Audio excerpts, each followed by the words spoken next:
Today is April the 12th, 2024. My name is Tanya Finchum. I'm with Oklahoma State University with the Oklahoma Oral History Research Program.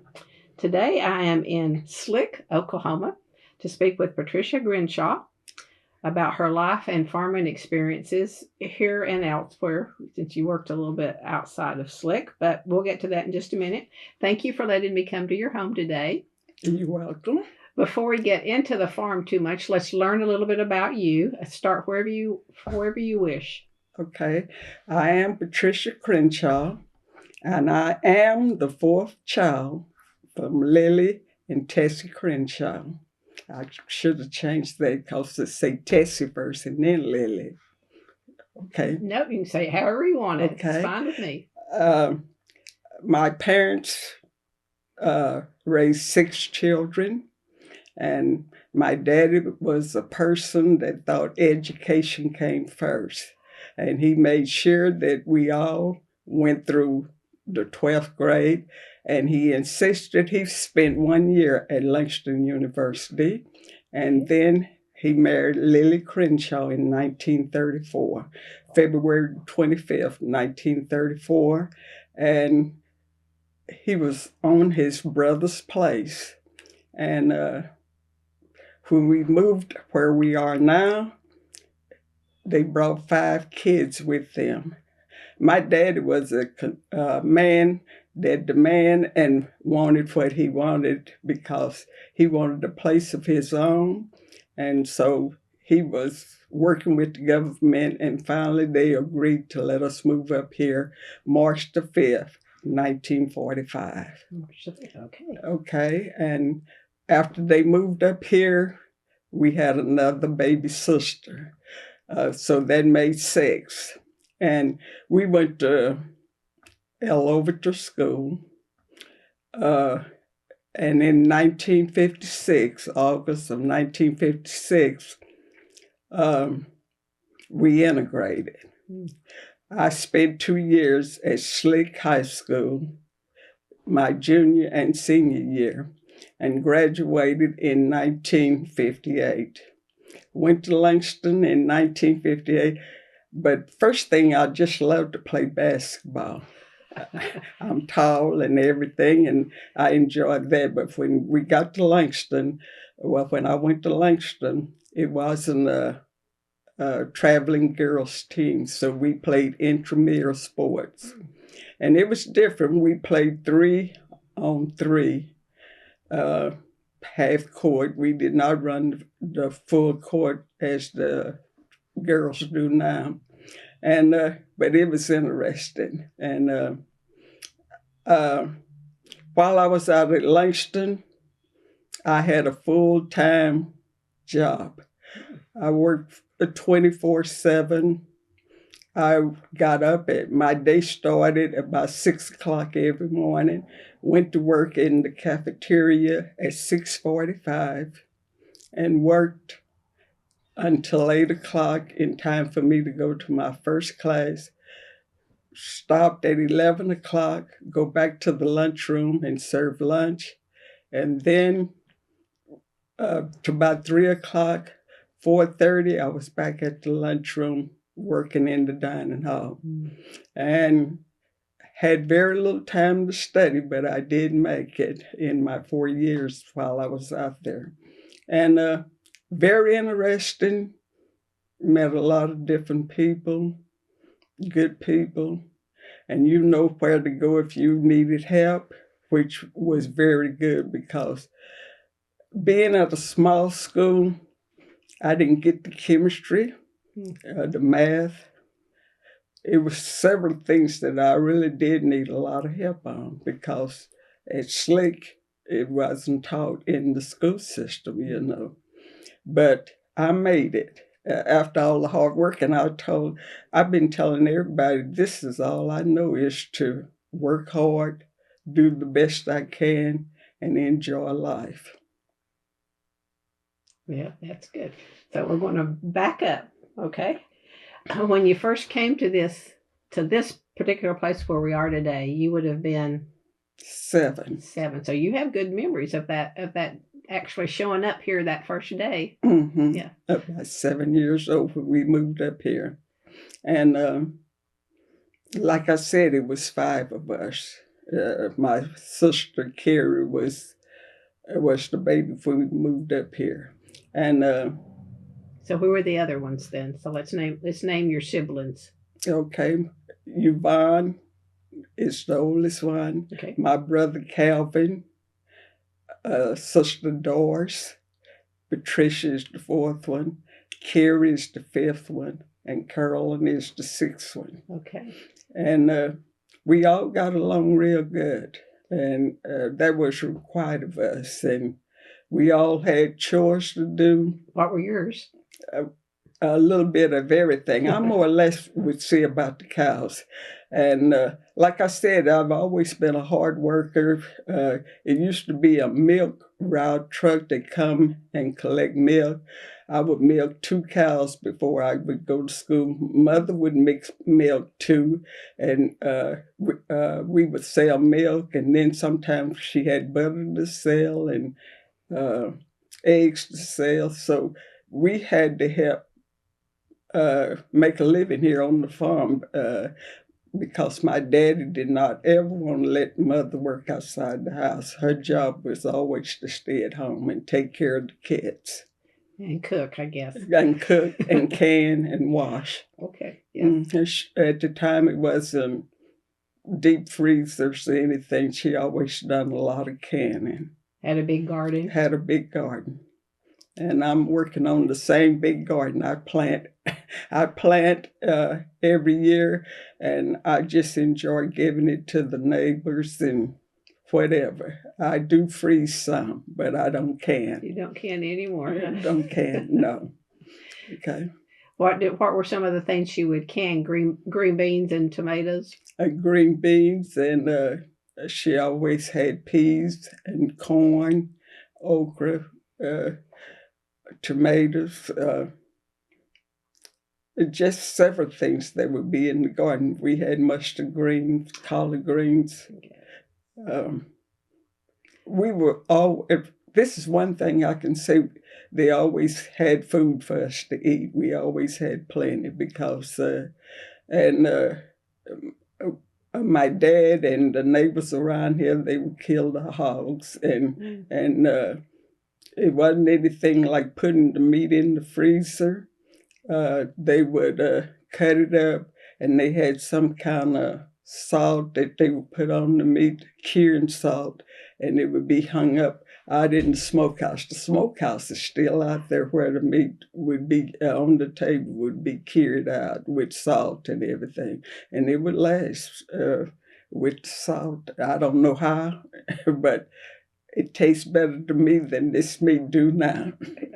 Yeah, I can imagine. And the smell would be good too. Mm-hmm. What about chickens? We always had chickens. We had turkeys. We had guineas. We had ducks.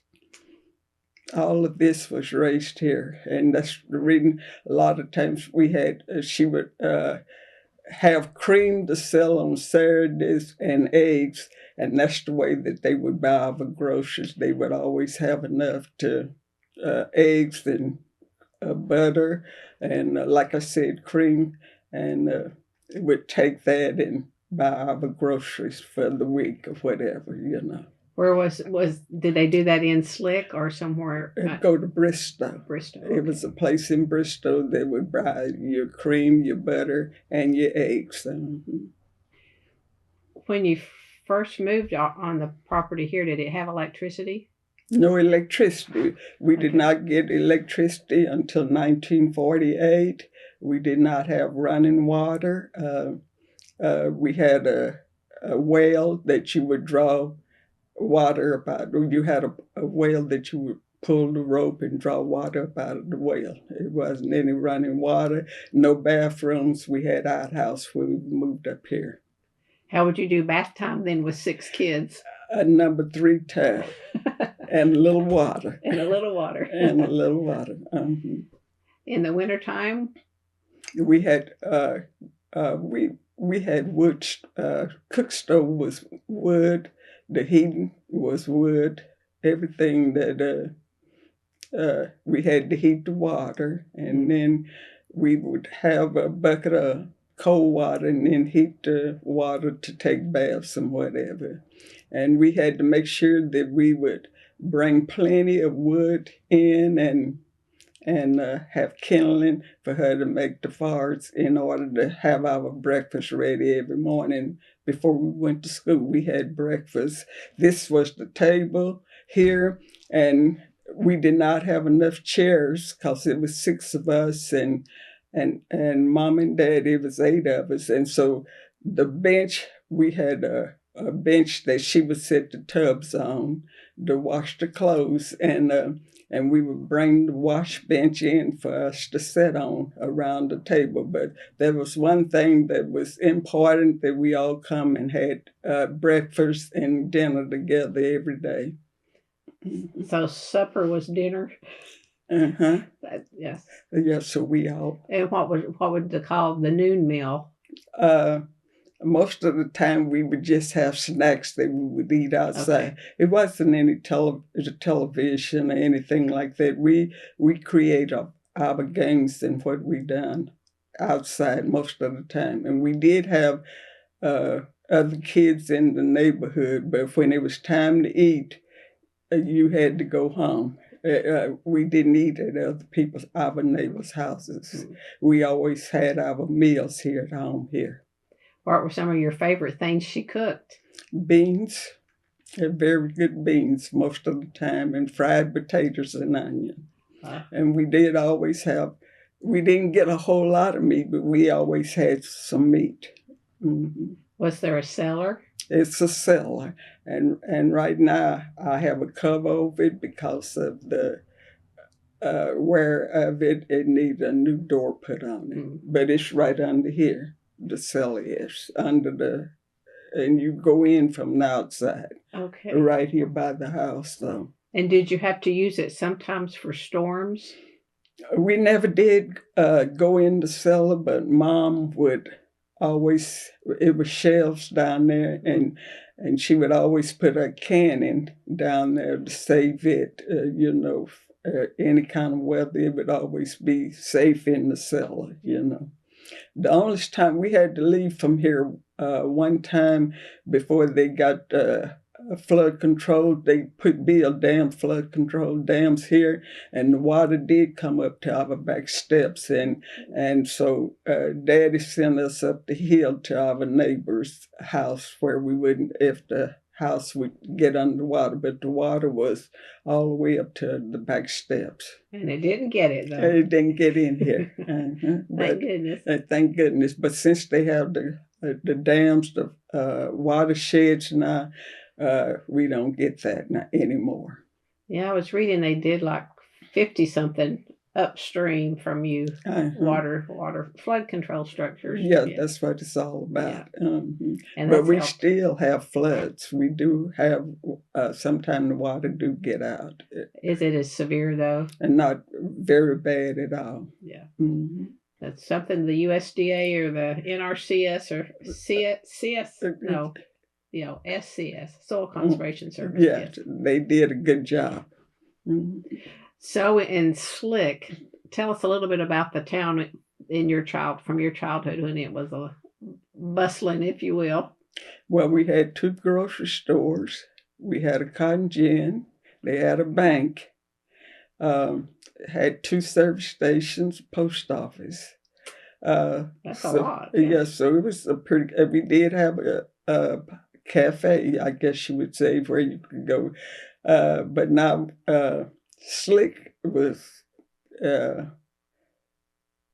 was okay, but like I said, at that time, we stayed to ourselves, and a lot of times we didn't go into Slick unless it was just really necessary. Although where my brother used to live, there was a little store, and that was Miss Perry's, and we would go up there, and which was walking distance from here. So, but Slick was okay. It was a nice neighborhood, a nice community, And today? It's okay. One post office, one store, and we do have the city, and I am on the city water here. Okay. Yeah. And the post office is still open? The post office 2 hours a day, Okay. from 10:30 to 12:30. That's good. Some little towns can't do that much. So we do have it. Yeah. So how many were in your class, like in the first grade?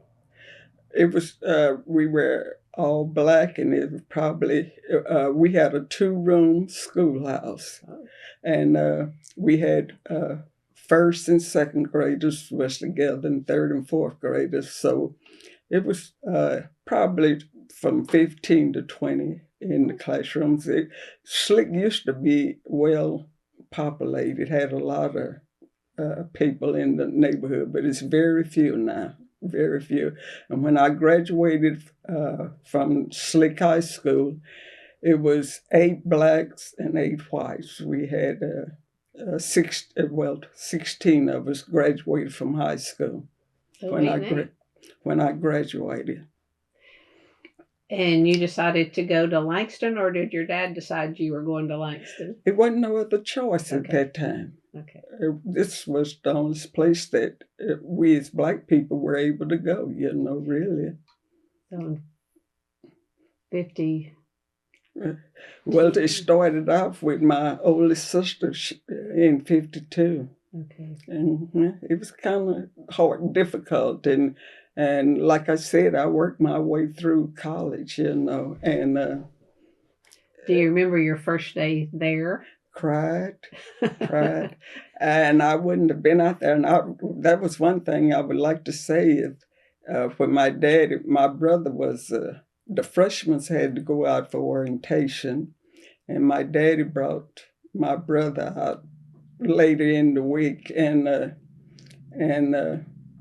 he came by to visit with me, and I said, "Daddy, please take me back home." I say, "I feel like you just done throwed me away. Please take." And I cried and I cried. He said, "Just try it to Christmas and see if you'll like it." And I said, "If you'd have brought Mama with me, Mama would have let me come back home." But when I made it home Christmas, we only could come home 2 times out of the year. I would come because somebody had to stay for Thanksgiving. If you worked at the lunchroom, you had Christmas, and I think you would get to come home for Easter, but other times you had to stay and work if you worked at the cafeteria, the lunchroom. Your dad would come and get you? Yes. And take you back, yeah. And I would cry. And Mama say, "Well, go on, Pat." And I would just like to say thank him for insisting that I stay with the program. And all of us graduated except one. All of us went through Langston and graduated except Doris, the third child. And before she left high school, she finished at the black school.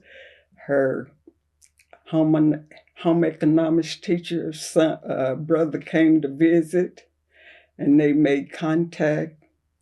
And she went to Langston because that's where he was going to school.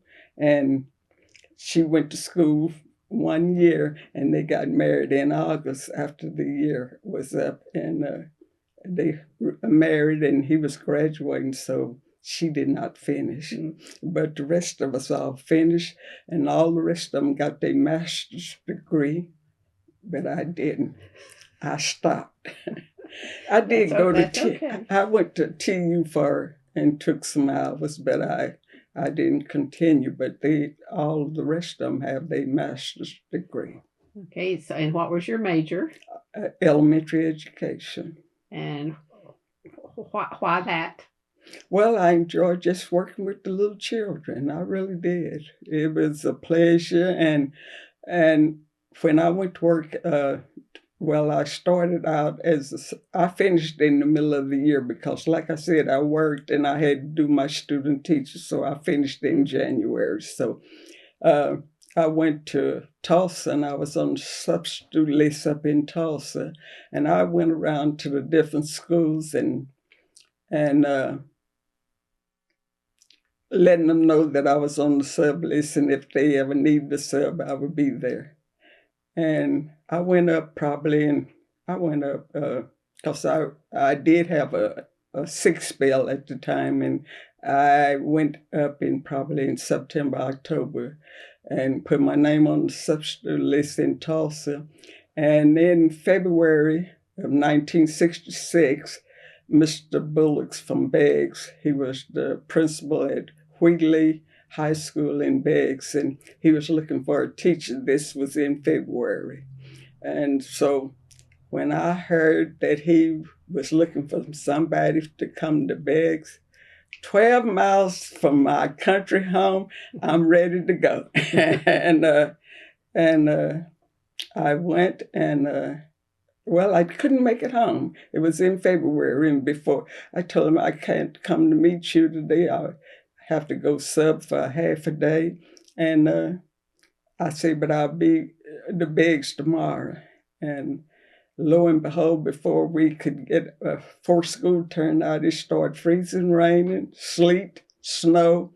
Had no telephone number, didn't know how to make contact with him any kind of way. And anyway, I done forgot how I made it home, but I did come home, and my brother was here at the time, so he carried me to Beggs, and so happened the principal and the superintendent were.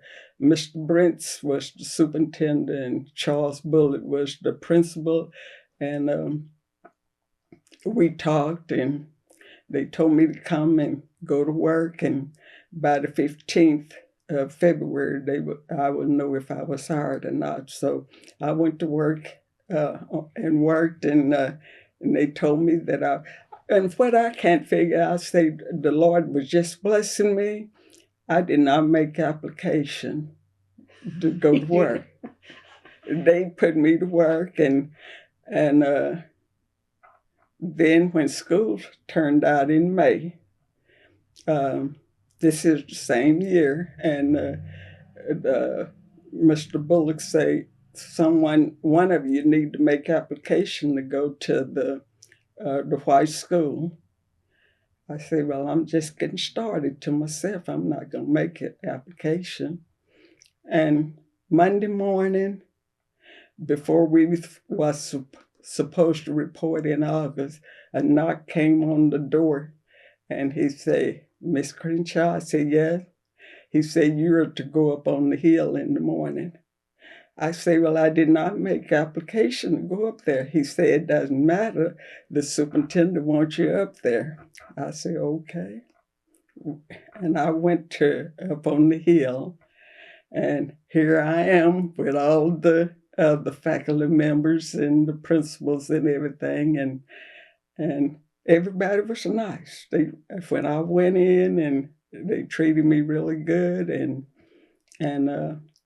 I had the second and third graders. I had second graders in the morning, and do you know it was 38 second graders in that room, and it was just, they were so nice, really nice, and then in the afternoon I would go to the third grade. This was the superintendent's wife. We would switch off. She would have third graders in the morning, and I would have second graders in the afternoon. Second graders in the morning and third graders in the afternoon. And anyway, it worked out really well. And then I guess I was there about a year or two before they integrated the high school. And the high school and Beggs Wheatley, which was the black school, they had the elementary and middle school down there. But I stayed up on the hill. But like I was saying, I don't ever remember making an application to do anything. They just put me there, and I stayed there until I got ready to retire, They heard good things about you from somewhere. Yeah. Well, And while I was in Beggs, the white school, I had two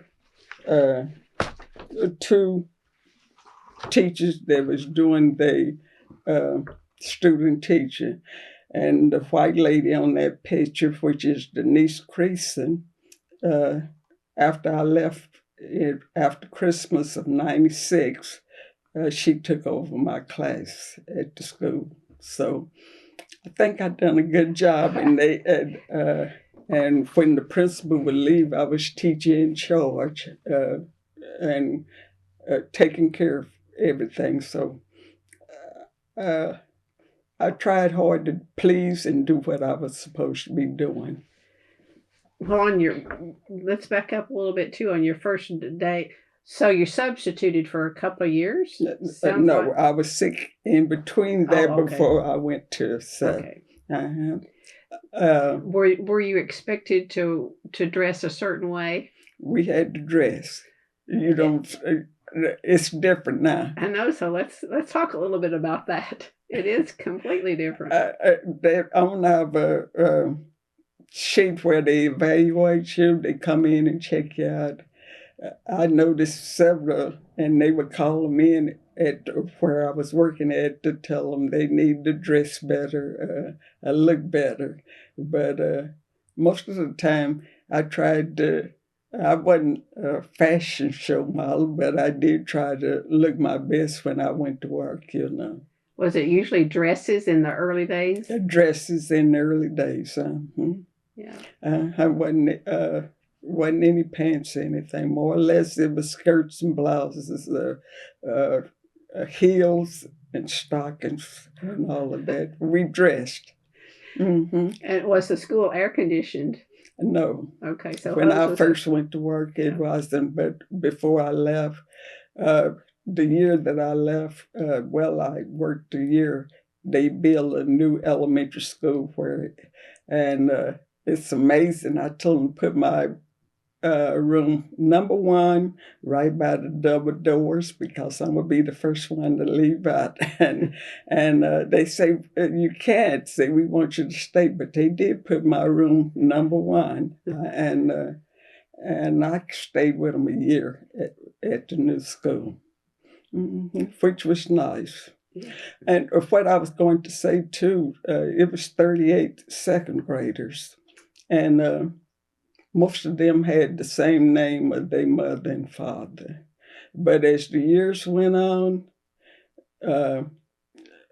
you could start seeing the change where the kids would be named one thing and the parents would be named something else. It was a lot of divorces, remarrying, and had kids, by previous marriage. But it began to change, and before I left, probably a year before I left, they wanted start talking to me about how did my child act when they would go spend the weekend with their daddy. They'd come back and say, well, how did my child act when they spent the weekend with their...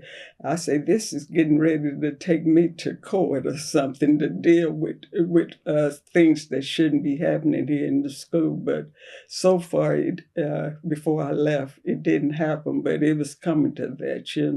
They wanted me to observe and tell them, did the kid act any different or whatever, Kind of have to walk a fine line through there, don't you? Yeah, you really do. You have to be prepared. You don't know what kind of situation was going to happen, and it was different, Was parental involvement, did it also change over the course of your 30 years?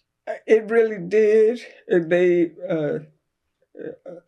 A lot of the parents would believe what the kid would be saying, and that you wasn't. It didn't. My child said it didn't happen that way, or something, But I had the reputation that I didn't have much of that.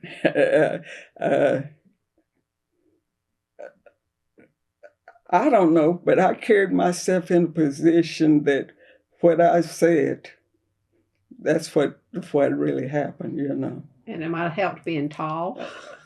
Well, you know, when the little ones. The little ones, they started looking at me, and then they wondering how much taller will I have to look up, you know. But and I want to tell you, before we left the old school, it was a big, tall tornado slide, a slide on the playground, and this is one thing I always told them: it's a time for everything, you know, and time to play, and a time for us to go eat lunch and everything. I quoted that to them a lot. I said, "What time is it?" And they would tell me, you know. And if I had to get up for my lunch to go tell them to act right, because we had to sit with the children at lunchtime, and so if somebody was doing something that they didn't have any business doing, I said, "Did I bring little boys and girls down here to eat, or what did I bring down here?" They start kicking under the table or something. And, you know, I only had to do that probably one time, no more than two times, you know, to tell them, I brought little boys and girls. Is this the way we're going to act? And it worked, you know. But back to that tornado slide, that I say the last day of school, because we was finna leave that to go to the new school. And I say the last day of school, I'm going to go down this slide, because I would go outside and play with them a lot of days. And they wouldn't play with like they were playing. Everybody wanted to come, and we would be running races out on the playground. I would run with them, and I couldn't run because they would get in front of me, and they were moving slow. But anyway, I would go out to recess sometime. I tell them, "Well, I can't go today. I have something that I got to do, but I'll go with you." But anyway, the last day of school, I say, "I'm going to wear pants, and I'm going to go down the slide." And I say, "Well, I'm gonna play like I'm going down the slide, but I'm not about to go down." And by the time I made one step up to get up there, they all crowded in behind me. And I, "Come on, Miss Crenshaw." And I went all the way. I said, "I didn't want to do this." And one of the teachers was standing at the foot of the slide, and as I was coming down, they took my picture coming down the slide. I said, "I cannot believe this, you know." But I played with the kids, and I did things with them, so it made a difference. I really didn't have a problem. Yeah. Was spanking or paddling part of? It was in the early days, I guess. Yeah, we could spank. You- And I have a little boy. Well, he's the fire chief now here in Slick, and look like every time the principal would leave, they would say, "Danny done something." It's Danny Christie, and he's the fire chief here now in Slick. And if I tell Danny, "I need you to come and help me do something around here," he'll come. "Okay, Miss Crenshaw, I'll be there." And he was in kindergarten, so I've been away from there about 27 years now, 20 from Biggs, you know. But anyway, he'll come here, and his mother Tammy say, "Well, I don't think you," because he kind of got off on the wrong track for a while, but he's good. He's better now. He's doing real well, you know. But I did a little spanking, not a whole lot, but some. Mm-hmm. And did you have to report that to the principal or to the parent, or just handle it in your classroom? Handle it in my classroom. And I say, "Bob," I think about some of the things that I've done. And it was a second grade little girl, and her tooth was just hanging by a thread. And she said, "Look, Miss Crenshaw, I'm about to lose a tooth." And before I thought anything, I pulled it out. I said, "Here." And she went to the bathroom, and I see her from time to time now. She said, "Here's my second grade teacher that pulled my tooth," you know. It's just little things, you know. A lot of them remember things that have happened to them that I've done, you know. And I didn't deny none of it, you know. But I enjoyed it. It was a lot of fun. What was the hardest to teach them? Math. Math. It was hard. A lot of them would not want to learn the addition and subtraction facts. A lot of them did.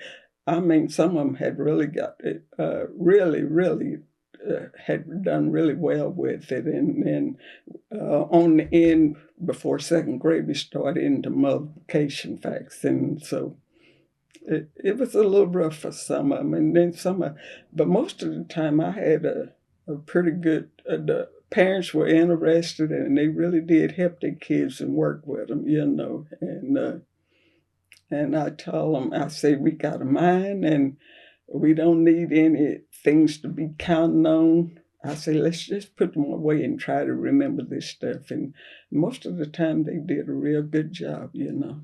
You use the chalkboard a lot? I use the chalkboard, and they tell me that's obsolete now. I said, no more chalkboards, you know, but it's very interesting in thinking back of the things that have happened, you know. Would you have to buy your own supplies for your classroom? Sometime they would give us, we had an apple tree where educational materials would be up in Tulsa, and we'd have so much to go up and spend and buy some stuff, you know. And sometimes some parents would donate some stuff, you know, so it wasn't that bad. So Langston prepared you pretty well for the role of teacher? Yes, and they done a good job. Didn't I read they had a laboratory school? Yeah, one down on the campus, they did. So you had to practice in there some? Well, not really. I went to Covington in Oklahoma City to do my student teaching up there. I had the one that didn't graduate from Langston. Her husband worked at, I want to say Tinkerfield, but I might not have that right. But anyway, he had a good job. But they were in Oklahoma City, so I went to Oklahoma City to do my student teaching. And I don't think Covington is no longer school up there in Oklahoma City anymore. Doesn't ring any bells, but I don't know all of them either. Yeah, but that's where I done my student teaching in Oklahoma City. Mm-hmm. Yeah, and you enjoyed teaching a lot. I really did. It was fun and tricks of the trade. Yeah, and I went back probably a couple of years to somebody retirement. They was retiring from the school system, and I say, oh my goodness, they don't give them no good retirement party. I had a good retirement party and had a lot of people to come and I had some saying, just stay one more year. We want you to teach. I think I started with I had two generations of them, you know, and one parent I taught both their daughters, and they had a set of triplets, and please stay just this one more year, Miss Crane. I said, I can't. I got to go to the house. I say, I'm ready to give it up, and I won't be good for the children, you know. So it's time for me to leave, you know. Yeah, that was in 1996. 1996. Well, the article says December. Did you quit in the middle of the year? Yes, I did. In the middle of the year? I started working in the middle of the year, and they don't pay half a year, so so I wanted to. That half a year, when I started, then I quit in a half a year. And this lady here was she done her student teaching in my room, and so she just took over the class after I left. And did you regret it on day one? After, you know, your last day and then your next day, that next day? Right. Well, I went back to sub in her. I told them I'd come back only the sub in my classroom that I left. I went back one day. No. I told her before I left, I said, you got to have discipline. I said, you can't teach unless you get them all kind of paying attention. Well, I think at college now they want you to do more group activities with them and everything. And she had group here and they here and there with, and they was making up noise and I say, and when I left, I say, you can call again, but I won't be back. And I did not go back. I can't, I mean, if I'm there to do a job, I want to do the job, and I don't want a group of kids over here. I mean, we have silent reading where some of them probably be over doing something else, doing something, but they know how to be quiet in order for me to continue to do what I need to be doing, But it got different. I guess it was probably in March, February, sometime when I was called to come and sub. I said, "Don't call me back. This won't work. This is not working for me. This is different." And you knew it. I did. Mm-hmm. So the whole time that you were teaching, you were living here? I lived here. So you drove 12 miles, 10 minutes down the road, and I had one flat and went off the road one time, and otherwise I was at school. I did not miss out a whole lot of days. I feel a lot of times, and they start having what they call a sick bank, and they wanted you to put, if you had a lot of days, put some of your days with some. I say, well, if they just got a headache, a toe ache, I don't put days in there, but if they had a major sickness, then I might decide to give you a day or two. But I say I went to school a lot of days with a headache, a toe ache, or whatever. But like I said, I've worked hard. Once I say I'm gonna do something, I plan on keep doing it. Well, at the end of your school day, you came back to the farm. Would you have things you had to do? Yes. For the farm? I would do things here, helping my dad with the farm. And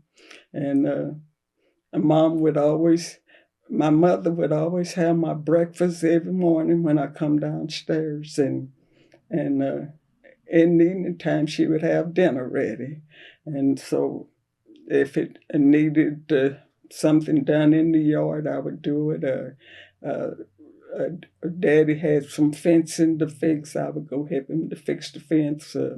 Whatever needed to be done, I would help work around here in the evening time when I would come in.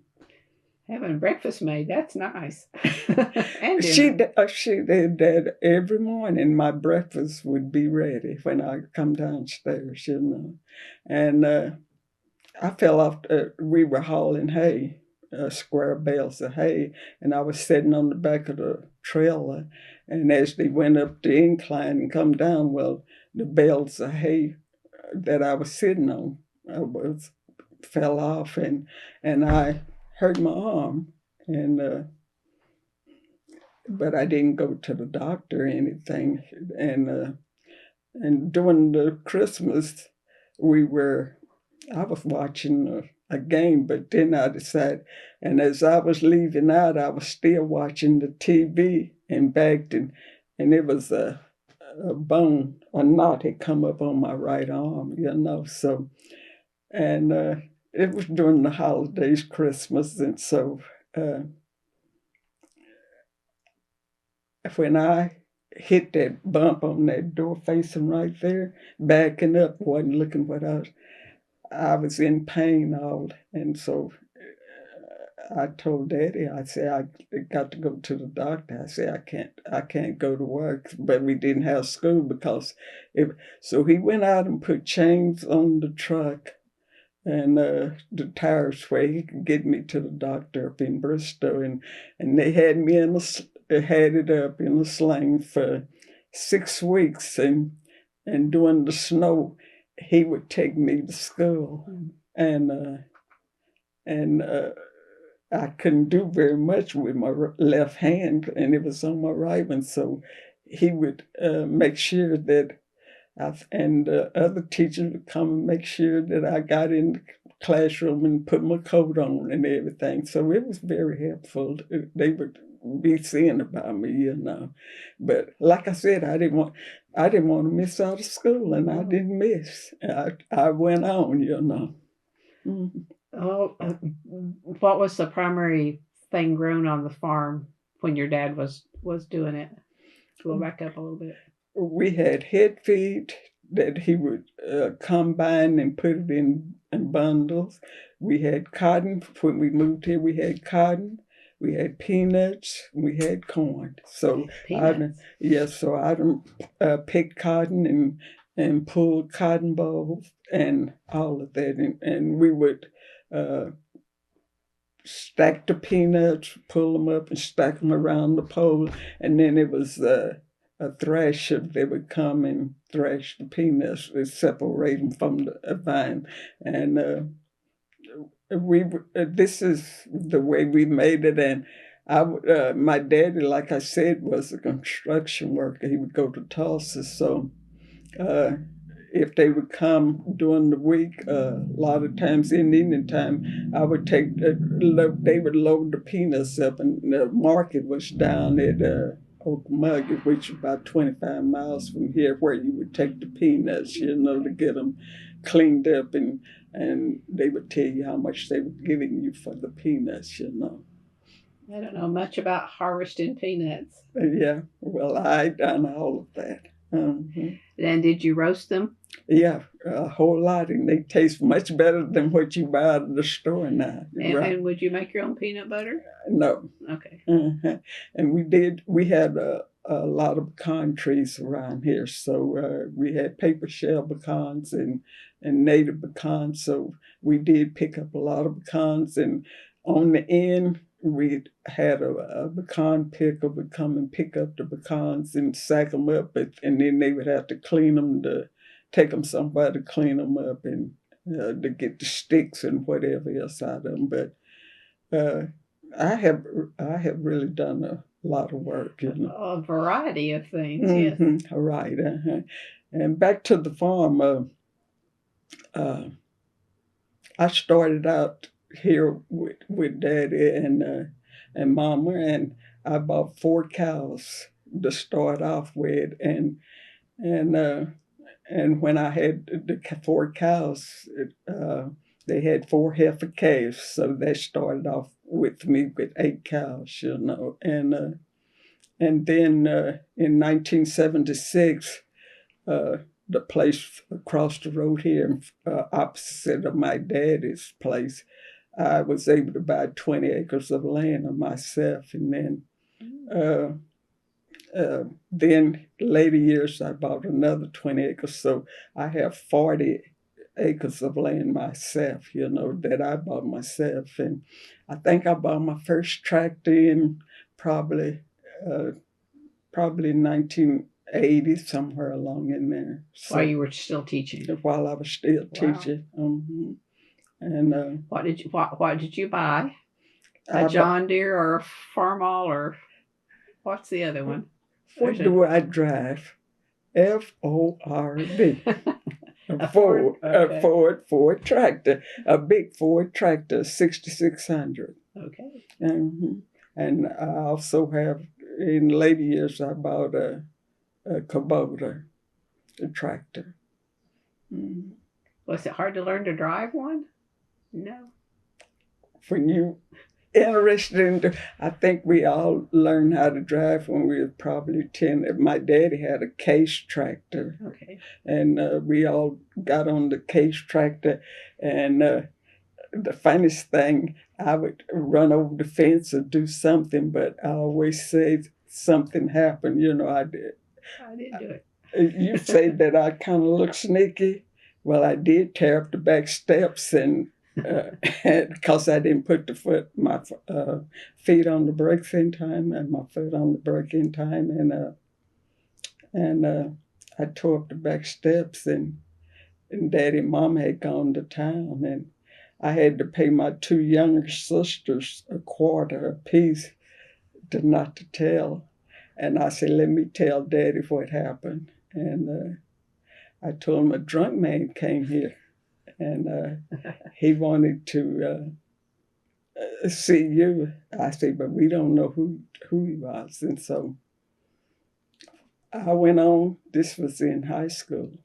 And when I finished college, I said, well, we all sitting around the table here. And I made a confession, say, well, you know, Daddy, I told you that a drunk man had came and tore up your steps. I said, but it was me. He said, I ought to get up and get you now. I said, it's too late now, you know. But anyway, I did a lot of little ornery things when I was growing up. But most of the time, they wasn't that bad, you know. And your sisters didn't tell on you? No, because I gave them a quarter apiece. Mm-hmm. How had you earned a quarter? We would get so much for picking up pecans, just first one little thing, another, and birthday money, Christmas money. So we always had a little bit of change, you know. Did they do an allowance?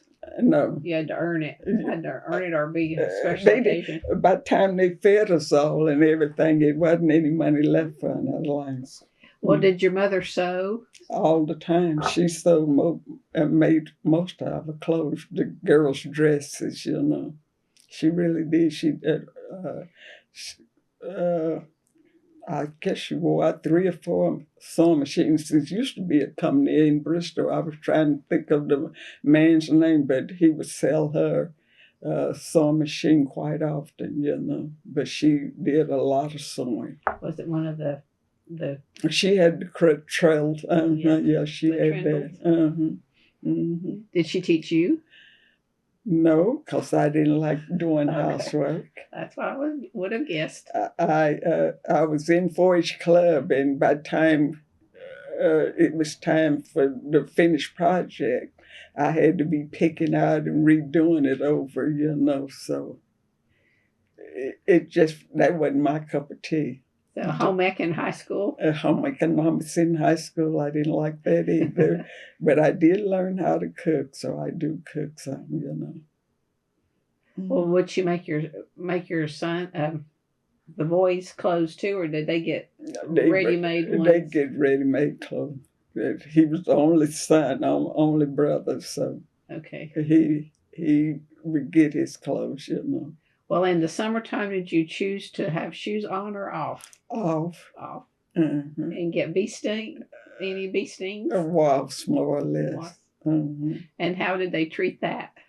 And generally, camphor for Nick. That's about it. Not tobacco juice? No, that wasn't allowed here. Nobody smoked and nobody didn't drink around here. Okay, you were lucky. Tobacco juice is not fun on your foot. And no, we did not. Only thing that happened is we used to walk poles, you know, to see who get on and see could you walk this pole all the way to the end, you know. And I did have, I just about cut off one of my toes, you know, on a piece of glass. So it fell off. And anyway, it was a midwife right up the road. So every day she would come down and dress it, clean it up and dress it. I didn't go to the doctor or anything. She would come down and take care of it, you know. But other than that, we didn't go to the doctor a whole lot, you know. And if you did, it would be into Bristow? Right. Yeah. Well, I drove down Bristow to come, and it was a lively town back in, and it still is, but in your youth it would have been pretty hopping. It was really nice, and they had a lot of stuff, but more or less nice. Eating places. Route 66. Yeah, something like that. Eating, it's not very much on the streets like it was when I was growing up, you know. Were you allowed to go in some of the places? Or did you have to go to the back door? Had to go to the back door.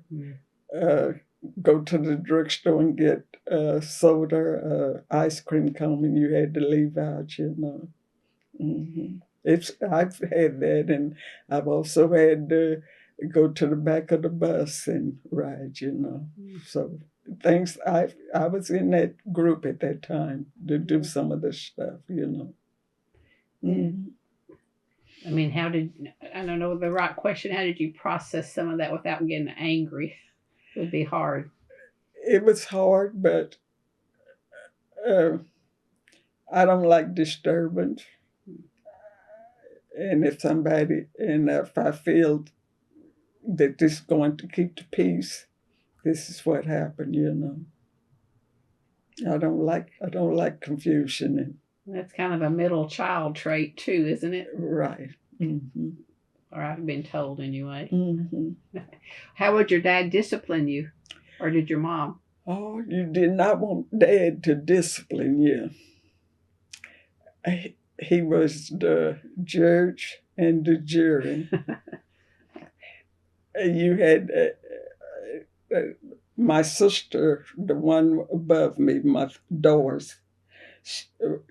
I had done something to her, so we broke out a wall up coming down the steps, and he said, "How did this happen?" And we told him, and we went on the bed and went to sleep, you know. And the next morning, bright and early, him and Mom, they slept down here, and they were still in bed, and he called us down.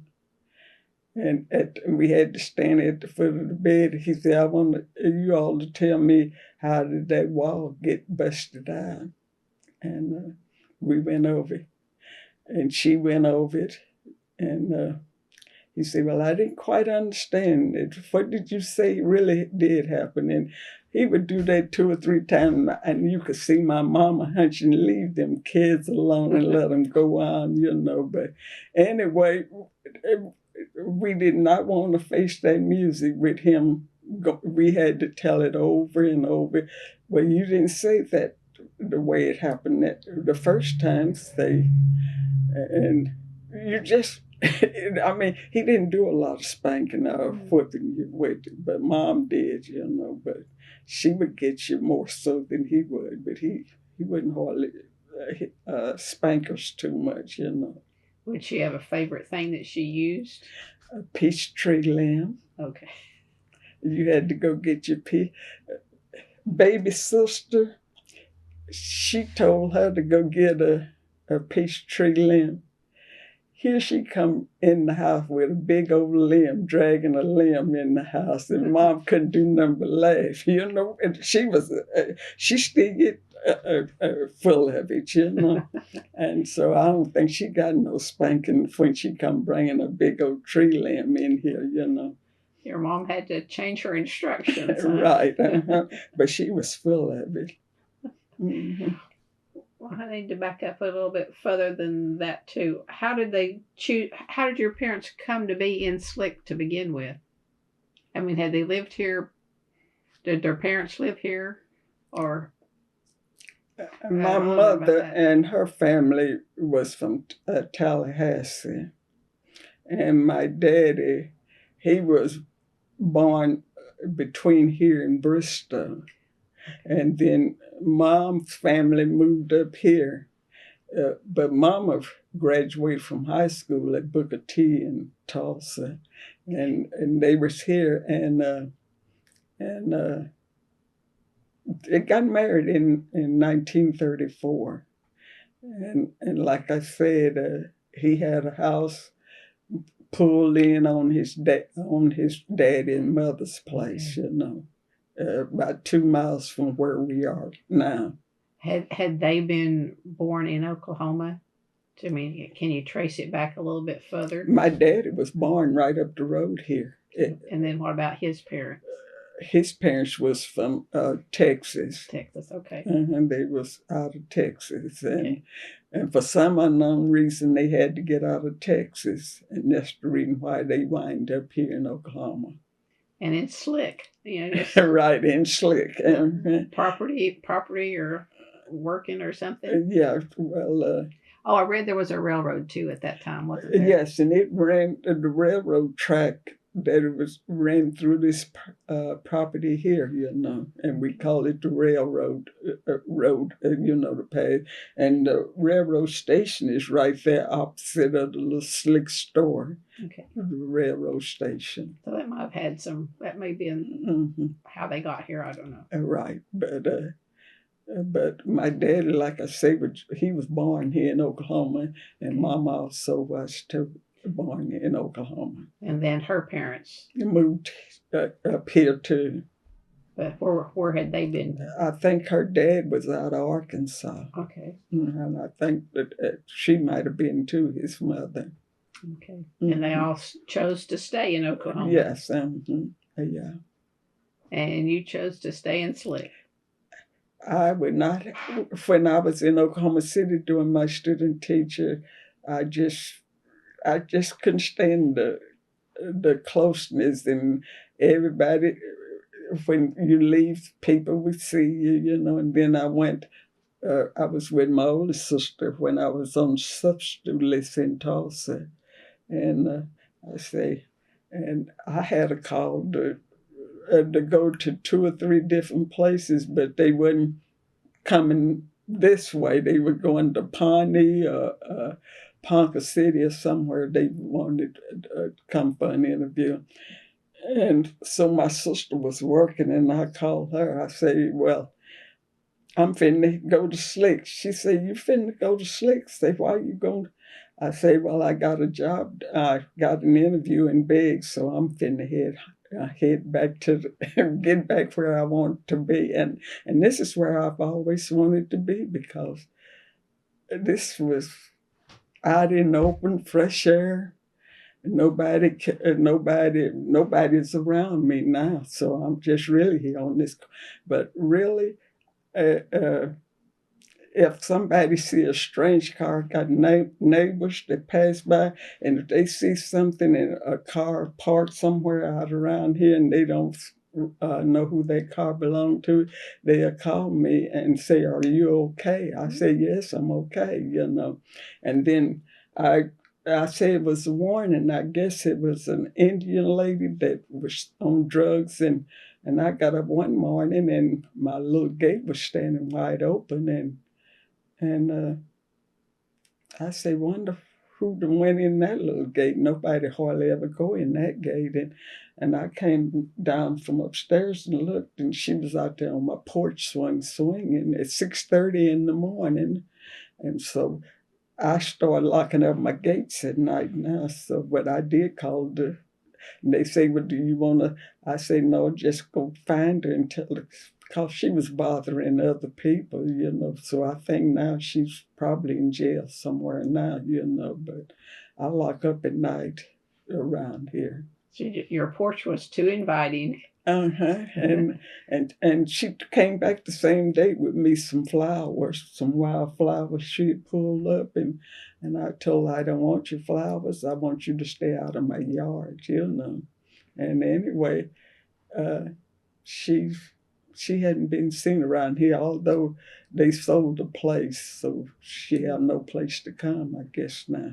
If she's out of jail, I don't know. But somebody said she bothered somebody else down there in Slick, and so they had her picked up. Oh, you handled it nicely. Mm-hmm. I like I said, I don't like confusion. I want to keep it peaceful if I can, Okay, well, let's talk a little bit about the farm. Okay. What's going on the farm today? What's going on the farm today? Yeah. Okay. In the morning, I'm up. I see my cows twice a day. I bring them in the evening time. They be down. They got a certain time. They be down at the gate waiting on me, and I turn them in. And then in the morning, about 7:30, they stand at the gate to go back out to the pasture. So I see about the cows, and then I have a dog and a cat. I go feed the dog and the cat. And and then if it's some brush hogging to do, some fencing to fix, I go fix it. And right now, I have a guy, and he's taking down some trees, and he's cleaning up some property for me, and it's looking really good, you know. And this is through the government program. The that they have. NRC. NRC, Yes. So it's looking real good. That's from, does Bristow have a conservation district office? He's on it. He's on it. Okay. So that's, Mm-hmm. so you keep informed on what programs are available that way then. Huh? Yeah. And one time we as Black people didn't know about all these different programs. And now we have people on the board, have some people that get the message out and let us know what's going on, because we didn't know about a lot of stuff. Like they put a firewall fence on my property. They did that, and like I said, they cleaning up some of my land too now. So it's working. By them being on this thing, we know about it now, and I appreciate it. You know. Sure. Mm-hmm. Cedars a problem here? They are a big problem here.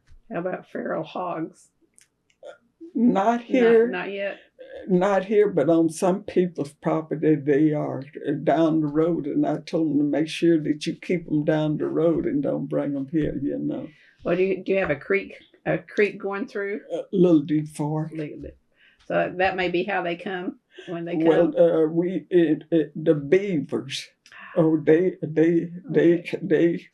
build up dams, and you have to make sure that they don't stop up the streams, you know, because if I have every so often I have to go tell my neighbor, did you all check the beaver dam, because water's standing up and I'm not able to cross in places. I got I call a little lake running through my property here, and I have places where I go cross and everything, you know.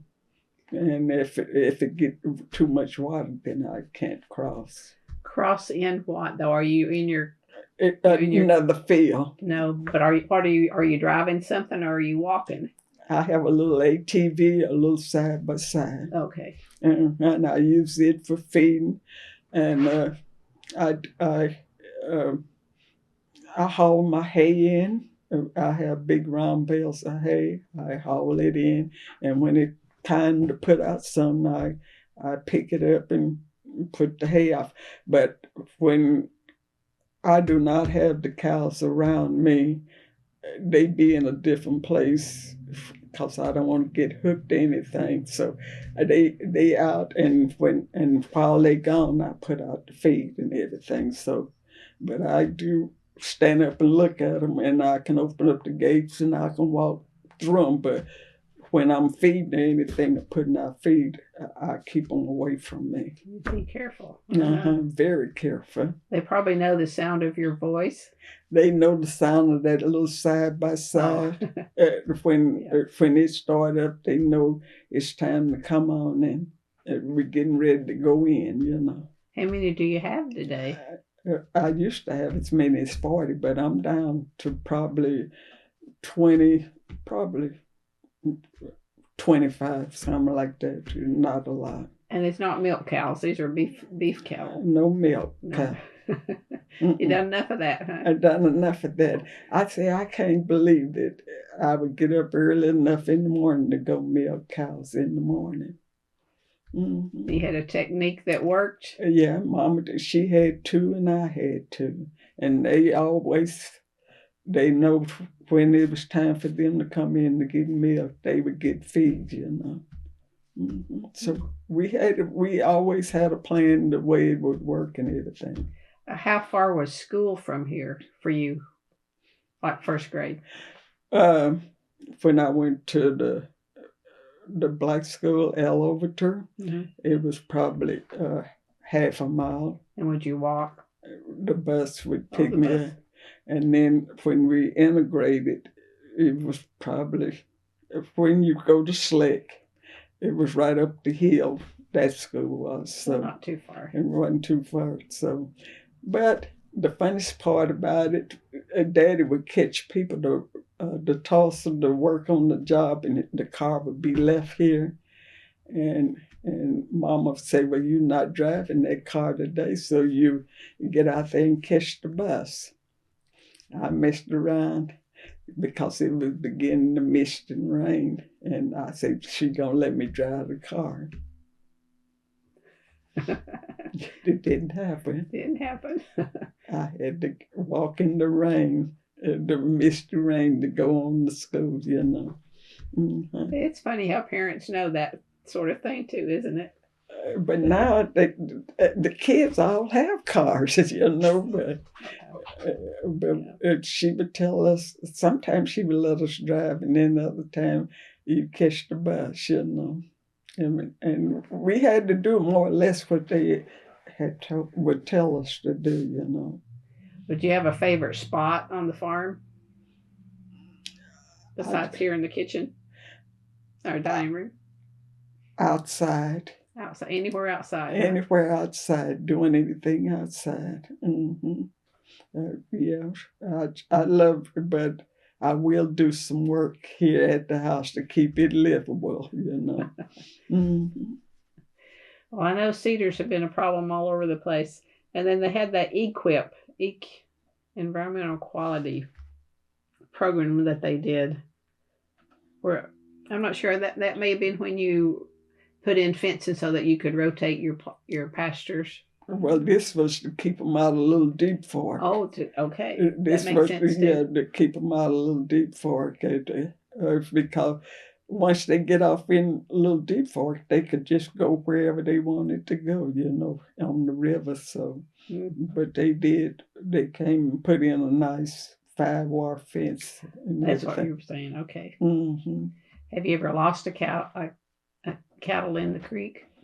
I lost some because it was a 2-legged person that took a nice looking bull of mine, you know. They really did. And you just really can't say, you know, but I have a pretty good idea who it was, you know. And somebody spoke up and said, well, I thought he had already picked up enough people's cows that he would have stopped doing that. So I didn't say anything, but I've pretty well, and this happened. I had gone on a farm tour with the U.S., NRC, whatever. And you know how you get lax and don't count like you need to. And then when I did count and I looked and my nice bull calf was missing, I said, I didn't. And nowhere to be found, but I had a pretty good idea this is where he had gone, you know. So every day you count. I count now. I count. It's been about 5 or 6 years ago. I was but he's trying to be nice and do stuff. I'm still a friend, and they did put up two more of my cows, and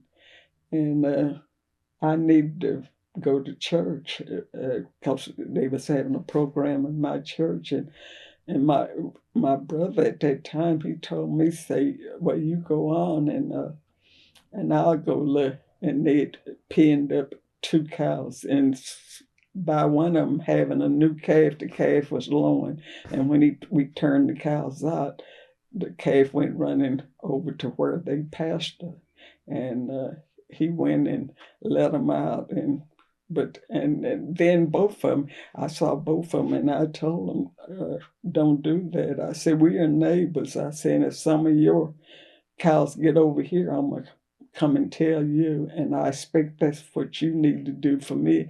And both of them had to pass by here, but I got on to both of them. Good. You know? And they say, well, he said, them wasn't none of your cows. I said, well, he don't know what my cows look like, you know, so...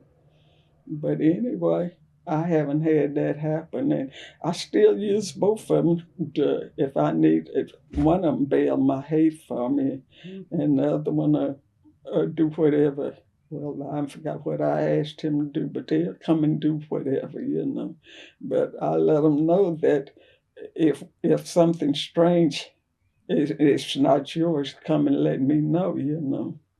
Had those type of lessons been taught to you by your father? Yeah. And be honest, and we didn't have any problem. Were there other black farmers in the area? Yes. So you had some support that way too. We had some support, like we moved up here, like I said, March the 5th, 1945.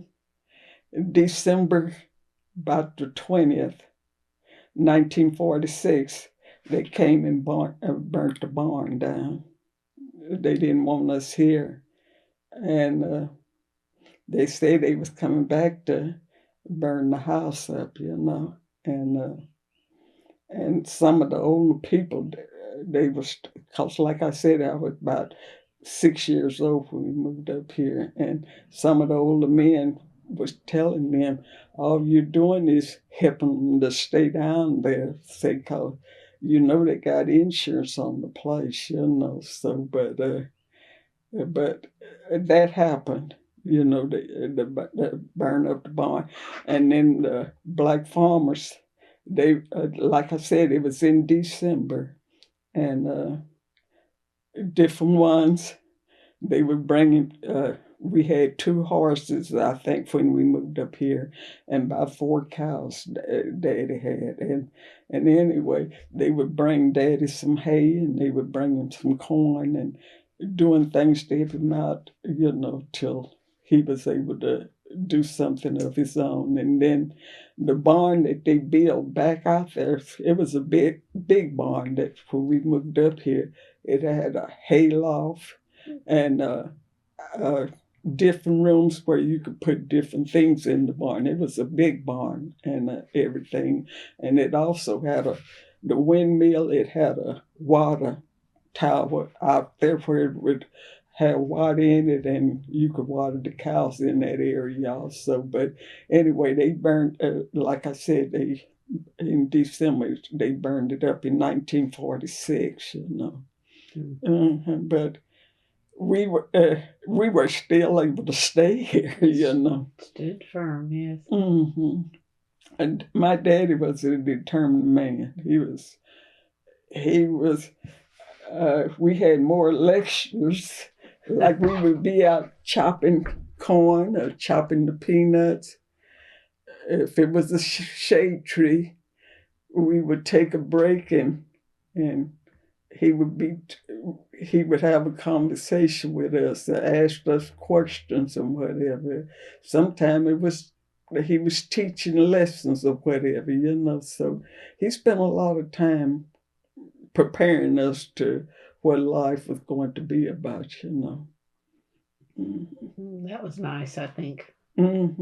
Helping us out a whole lot, And so far, it was 6 of us, and none of us had went to jail or anything, So he done a good job, and everybody got married, and everybody stayed married. That nobody have gotten no divorce or anything, but some of them have lost their husband, but they all, except me. I guess nobody didn't want to come to the farm but me, so that's the reason I'm here. That was my next question. How did you get to be the lucky one? Yeah, to come here, and I've enjoyed it.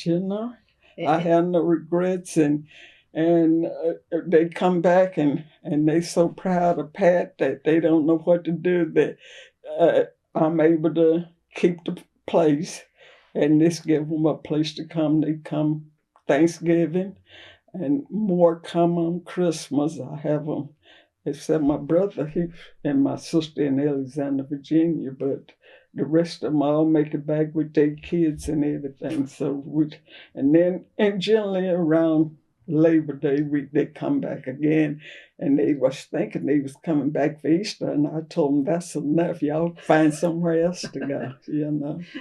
A lot of work. It really is, but they enjoy it, and most everybody pitch in and help. So it helps out a whole lot. Yeah, Christmas, the holidays are fun. Mhm. So, do you have plans to what happens to it after you're gone? Yes, it goes back to the 5. And then whatever their children, To whatever they do. whatever they. And mine, the property that I have is not to be sold. It stay in the Crenshaw. I've had all that paperwork done. I kind of figured you had, but I was asking. You figured that Yeah. it's supposed to stay in Crenshaw's bloodline. Okay. That's been taken care of, and I do have a power of attorney. And she said, "Well, the one that I have say, I think I need to take over you now. You don't." I said, "If you come here with that mess," I said, "I still have my good mind and everything, you know." So, but Yes. I have all of that taken care of, will and everything. Well, yeah, will and all of that. So, where are your parents buried? Down here, Tuskegee, right down where Edna. It's a place called Edna, and you off of Highway 16, and you go probably 2 miles down the road, and it's a cemetery called Tuskegee Cemetery. Okay. Mm-hmm. I like to go to cemeteries, so I usually ask. They're neat places. But we are wonderfully blessed. My mother was 104 when she passed away. Wow. And what year was that? 2013. So you'd already retired. I retired in order to see about my daddy. My daddy was 89, and he had dementia. He really gotten bad. Mm-hmm. And so that's I needed to come in. I came in, I was just 57 when I retired. I came in. You had enough years in to retire, though. 31 years. Yeah. And I come in to see about him, and he got to the place for driving, and then he would walk. Well, he walked off, and a lot of times he would stay up at night and whatever. So it's time I couldn't stay focused teaching school and wondering what's going on here at the house, So I decided, well, I'll just retire and come on home. So that's what I done. And he died in 2001. Okay. And so I got to spend about 4 years around here with him. Yeah, no regrets, absolutely. And then Mom died in 2013, so I've been taking care of the property around, although my brother was around here a little while after they passed away, but probably I've been seeing about it here in the later years, just, by myself, Was there any point in time that your dad thought he might lose it? The farm? No. Was never Mm-mm. My daddy really had a hard time in order to try to go get money. They did not.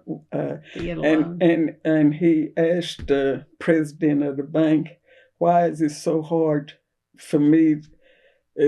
He said, "Well, you as black people say you all duck and dodge and won't come and say."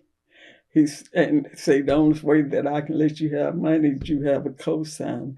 Well, Daddy say, "Well, I'm not going to have a cosigner." Say he wanted to be a man, and he never did get a cosign, and he did not cosign for none of us. He waited till everybody bought their own cars. Mm-hmm. You had to be able to buy your own insurance, take care of your own responsibility. This was taught to us, and everybody, and my baby sister say, "Well, how much do you want me to give you?" And he said, "By you getting out, taking care of yourself, that's the pay that I want." So that's the way we all have done. Nobody depend on nobody. Everybody get out and make it for themselves. Did he had work off the farm? He did. He worked on construction. So that kind of helped supplement if he needed it. Yeah. And then he messed up his knee on construction. And then he worked for the highway department, and he retired from being out here on the highway. And a lot of nights when it was snow, well, that was my responsibility to see about everything, around here. So it's just like I didn't start doing it after I was doing things all alone. Because if he was out of pocket or wasn't around, he knew that it was going to be taken care of, the farm and everything. Yeah. Mm-hmm. He never thought about selling it? He never did. No, land ownership was a big deal. That was his. He wanted to have something, and never did say anything about getting rid of it. So how many acres did he? He has, it would probably be 120 acres, but when the highway went through, they took, I think it's 116 acres. Oh, they took some. Mm-hmm. So that's the way it is. Did he get to keep the mineral rights? He has the mineral rights. Oh. Mm-hmm. Yeah. Has anything been done with that? They came here, and we think they got all, but after they found out that he had his mineral rights, they plugged it. So it's just what it is, and it didn't happen. So life goes on, Mm-hmm. Mm-hmm. And that's up here on my property. Up here, they got a well, and I never did get a lease or anything. And as I was hauling my hay in, well, somebody from the Cooperation Commission came, and this probably the last of October. And he said, "Do you know where an abandoned well is?" And I said, "Well, you give me a few minutes and I'll show you where it's at, And we went up there, and he looked and he took pictures. He said, I said, the guy that was supposed to be pumping it, he was supposed to bring me a lease, but he never did show up. And I said, I'm not getting anything off of it. And so he looked and he said, this should never be up here. Say, it don't clean it up or anything around there. So anyway, I haven't heard anything back, and this was the last of October. And he said, give me 90 days. Say, at least 90 days. Well, it's been longer than that, and I still haven't heard it. But like I said, I don't want to get involved with chasing no lawyers and all of this. I can't stand a lot of. No. So I say, whatever happened, it just happened, Well, it's your place. You can do what you want, right? Right. and to get in for the people that cut my hay, I say, they can't get in. Their equipment is so large that they wasn't able to get their mortgage. And somebody said, why you can't let them in? Say, go get a bolt cutter and cut the locks. Me going and cut somebody's locks? But I did. I went and got and so I didn't cut the locks on the gates, But nobody come and said anything, but I did get my hay cut and baled, I know equipment has changed a lot, hasn't it? Yes, large. A lot. Mm-hmm. More expensive and bigger. Mm-hmm. And harder to repair. Right. And more expensive. Yes. Mm-hmm. Your dad could probably fix just about anything. He did a lot of stuff, and I watched him, so I'm able to carry on and keep things going. I think I do real good myself, I think he'd be proud of you, don't you? I think he would be. Yeah. And I'm proud of him that he insisted that I stay out to Langston. I really am. Because I say I was able to, although they wasn't paying the teachers a lot of money when I worked, I say I think I was bringing in probably $400 when I started working a month. You know, it wasn't very much at all, you know. I think I had my first contract that I have, you know, with the school system, but I say it wasn't any money, you know, but if you manage, it makes a lot, you know. That was one thing he always taught us. If you can't save but a little bit, try to save some, you know, and it added up. So he had a bank that he saved his in, or did he have his stashed at home? He's had a bank. He had a bank. Mm-hmm. Yeah. And to keep the family together, what him and Mama had, we divided among everybody. I didn't keep it. Everybody got their part, and our family stayed together. You know, we all together. Yep. Mm-hmm.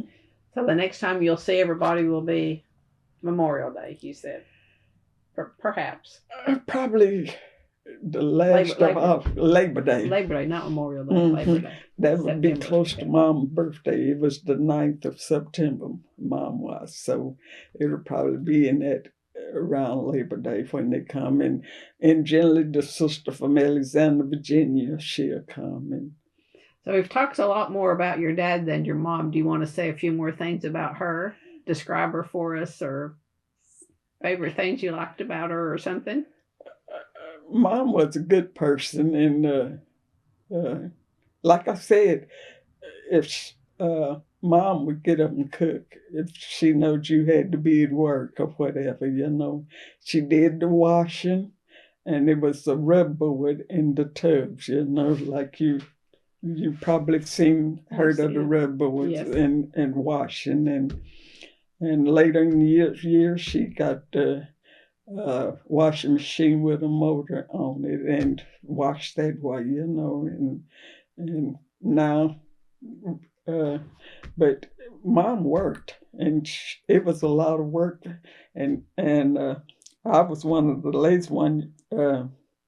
She combed my hair all through high school, whatever, and when I went out to Langston, well, it was 2 girls went with me from here, and I would go to one of them's rooms if they didn't have a class, and they would comb my hair, and then they didn't go back out. I was sophomore year, so I say, well, let me see what I can do. I mean, and I started doing it, but I don't know why I just wouldn't take up combing my own hair, you know, but everybody else did, you know, but I would always find somebody else to do it for me, you know. Well, when your mother was doing it, would she sing or tell you things? Or we had a little stool that we'd get down and sit down, and she would comb my hair. All you can see it braided out, and she just didn't do it once a week. She did that every morning and cooked breakfast before we went to school. Mm-hmm. So she worked hard too, you know. Well, was she tall like you? No. No. You got your height from your dad? Mm-hmm. That was us. They all look sweet. Yeah, I'm the tallest girl, and my brothers, it was taller than any of them. Mm-hmm. A good-looking group. Yeah. And this one here was my 80th birthday. They all was here. All still, there you are in the middle. So you are the middle. I'm the 4th one. Yeah, you are close to the middle. Mm-hmm. Yeah. Well, your parents would be happy with all of you, I think. Yeah. Was church an important part? It was very important. Yeah, keep you. Everybody, we went to Sunday school, and we would walk to Sunday school, which probably a half a mile. It was, you got to church before you got to the black school. And so we would walk, and we had a little store called Dewdrop, and they would give us a nickel a dime to put in Sunday school. You know, at that time, a nickel a dime to put in. And instead of going, a lot of times, instead of putting that nickel a dime, we would go and get some candy over at Dewdrops. You know, you could get some banana caramels, little Tootsie Roll Pop or something. You know, instead of putting the money in Sunday school, we would go spend it at the little store that was in the neighborhood. You know? And did you ever confess about that? Yeah, we had a lot of stuff that we talked. We had when all of them would get here and have a family dinner, we would just have a good time, you know. Telling tales. About what we used to get by with. Like I said, Daddy would send us to put gas in his truck or to go to work. And if Pop was a nickel and peanuts was a package of peanuts, we would get, and we would put, if he said put $3, you know, you would get a lot of gas for $3. We would put probably $2.90 and then get us a Pop and some peanuts with the dad. And the man at the station, he would let us do it, you know, and he'd put on gas $3, you know, because you used to have a ticket, how much gas, you know, and he put $3 worth of gas in that. We had a Pop and some peanuts or whatever, you know. What was your Pop of choice? Well, most of the time we had a Coke, you know. Okay. I don't drink a lot of Pop, don't I? Don't want it, you know. Have it around here, but I don't drink it, you know. They say it's not good, and so for you, so I try to eat and do what's good to keep my health going, you know. Planning to make it to 104 yourself, huh? Yeah. Mom was active. My sister came up about the 1st of January this year, and I drive a truck now, and I had a little SUV that I drove here. Mom could get up in there just as good as she wanted to, you know. And then February 21st, she went on away, you know. And she would keep telling me she was tired. And she got to stay here the entire time? Yes. In this house? Mm-hmm. Well, that's a blessing, isn't it? Mm-hmm, it really is. She stayed here. Daddy died in the hospital at St. Francis, but she stayed here. And you cooked her breakfast. I cooked her breakfast. The table turned on me, and she also had a sister that was in the neighborhood. So when I retired, I would cook here, and then I would carry her some food over the hill from her, and she would say, "Set it on the stove. I'll eat it in a little while." I said, "No, I'm not setting nothing now. I'm gonna sit here. I'm gonna see you. I want to see you eat." So I would. She would eat, you know, and she would get on the phone. That little old girl wouldn't set the food on the stove. She would tell me I need to eat before she would leave, so I would have to eat, you know. I would make sure that she would get something to eat, you know. What's your specialty when you do cook for the crowd? Most of the time it's turkey and dressing. They want that, so. And then in general, if the coons are not so bad, I raise my own sweet corn. Else I go over to our neighbors' fishers. They have truck farms and stuff, and you can go buy corn over there. So, and they love the sweet corn and frozen sweet corn, and I cream style it. I learned how to do a lot of stuff, you know, and you're talking about they just love whatever I fix. Well, like I say, they also brings food in here too. Well, with you having a full garden, do you do, I think, is it chow? I don't do the chow. Or you cut all of it and let it, put it in a crock forever? Yeah, Mom used to do sauerkraut, and she did chow, and she did a lot of preserves, pear preserves that Mama did, and jellies. We used to have it before we moved here. There was a lot of fruit trees on the place, and this pear tree right out here is the only one that's still living after the 79 years. This is the only one that's still here, But I do have plum trees, and I have an apple tree, but a limb blowed off, and I didn't have anybody to put it back up. I mean, raise it up. I think it's probably first and last it'll die. But like we had a strong wind, and that big pecan tree blew down, and the guy told me he wanted the wood and for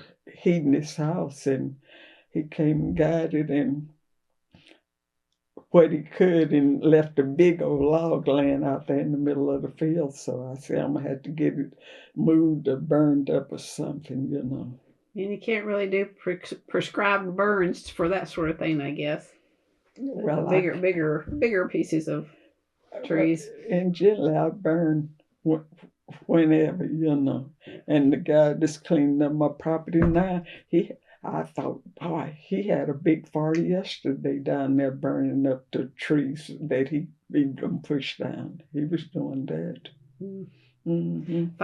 Find a Boy Scout club that'll come out and chop it up and sell the ricks. Okay. Well, some people come here and want to buy it, but they want you to pay them for moving it, and then they sell the wood and make more money, I'll pass on that. Yeah, I pass on it. Yeah, I've had 2 or 3 to come by here and want to do something like that, but I tell them, no, we'll just leave it as is for the time being, Yep. Mm-hmm. Well, what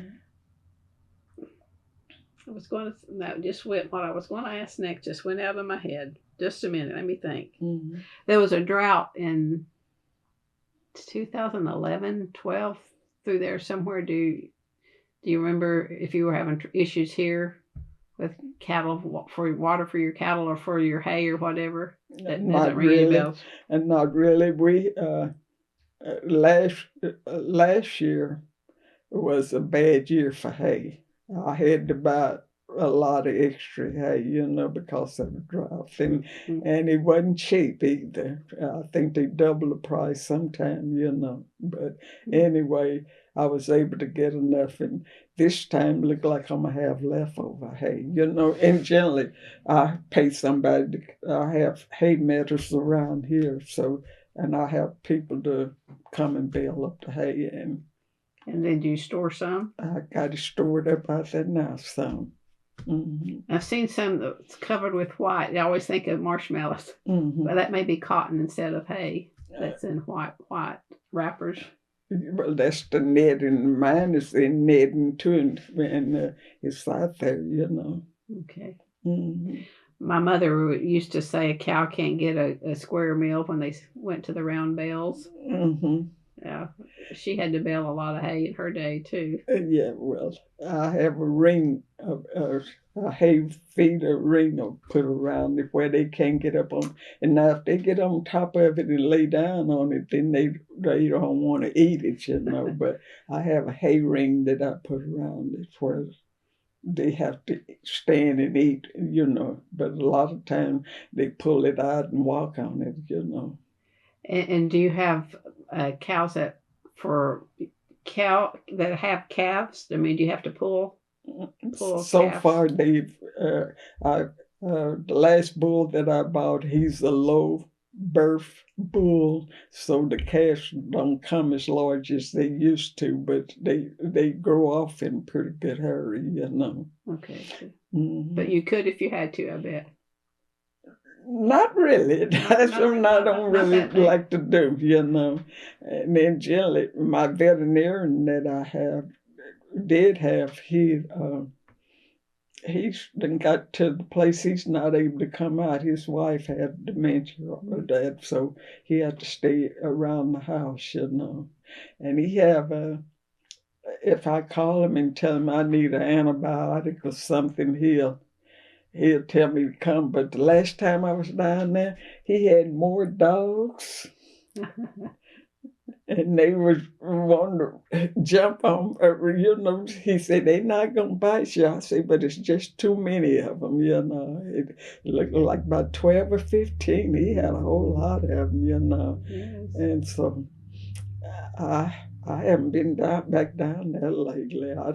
I love dogs, but not that many, and No. I don't want them to come around me either, Especially when you don't know them. Yeah, right. Too. Yeah. He asked me, say, don't you want to? I thought about getting another dog, but because my dog is old out there in the pen, but I say just one is enough for right now, Mm-hmm. So where do you take your cows when it's ready to sell them? Up here to Bristol. So not far. Okay. Yeah, up here to Bristol. The stockyard there. Mm-hmm. I think I passed it coming. Yeah, you probably did. Probably. Yeah. Did you ride Highway 16 out of Drumright, Shamrock? Yes, came down through Shamrock. Yeah, and Highway 16. Yeah. And you ran into Walmarts and all that. It's a really pretty drive. All of that going back and forth out to Langston. Yeah, it wasn't a whole lot to see when back there, but it's a lot now to see and everything, Yeah, it's almost a 4-lane from 177 to Langston. They're working on that through there, trying to make it 4-lane. Yeah, so now you can go pretty quick. And Langston done good playing basketball this year too. Yeah. Yeah. And my brother-in-law went and stocked my pond. He went out there and bought fish. I don't know if they still have the fish farm out there or not. Lafayette, do they still have the fish farm? No, ma'am. They don't have it. Well, they used to have it. That's where he went after I got a pond dug. He went out and bought fish and stocked the pond out there with the fish. So do you fish? Yes, and no.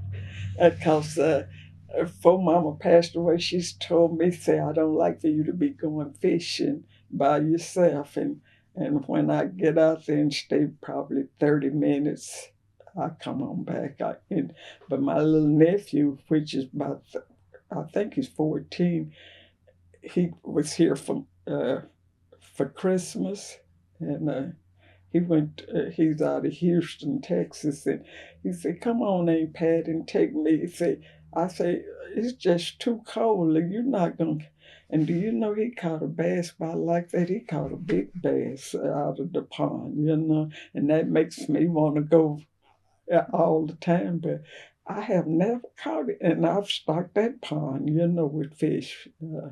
But the company's done DUNN fish. They come and bring fish, so I done bought fish off of them to stock that pond. But I haven't caught anything out of it, But he caught this nice bass, and my baby sister say, "Well, I know who's gonna get this fish," so she carried the fish home, But he did.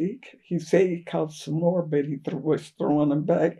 Say they go fishing in Houston, but where he got them, he said they catch the fish, but they have to throw them back. Catch and release. Yeah. That's what he said, And so that's what he come up here and was catching fish, been throwing them back. I say, well, I wish I can't stand a whole lot of cold, I had to get back in the house right quick. So that makes going out and breaking the ice in the wintertime hard. You have to do that, or you get someone to do it for you.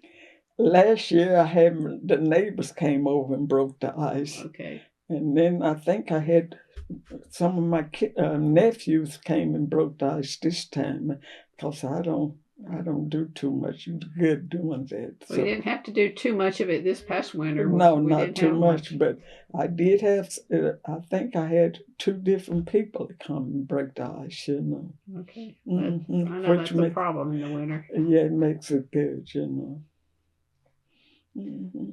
So when we finish today, what are you doing next? Well, on the farm. I go and put my feed in the buckets to feed the cows, and okay. And I look around and I haven't planted my flowers like I normally. You know, when I go be looking at the flowers, it's not pretty like they been being. You know, and I used to get impatient with the flowers, and they would just be beautiful, and I can't find them anymore. So I don't know what done happened, but I do plant flowers, and I cut my grass. I keep the grass and everything cut around here. So. Push mower or ride lawnmower? I ride. You ride. I'm riding a deer on that. It's not a Ford. It's a deer. I got a John Deere that I ride on. But when I till up my garden, I have a walking tiller behind it that I till. And I do have, I don't know, do you eat mustard greens? I like mustard greens, yes. Well, I got mustard greens, and I have big hands, and I think I just throw, mine is thick out there now, and they up, and I planted beets, and I got radishes planted already, so they up, and I had some arch potatoes that began to sprout, and I cut them, their sprout, cut them up, and I put them out there in the ground, and I got about 5 or 6 hills of them that didn't come up out there, so I'm learning as I go. Mm-hmm. Yeah. Tomatoes, I guess, come a little later. Yeah, it's just a little early, you know. Yeah.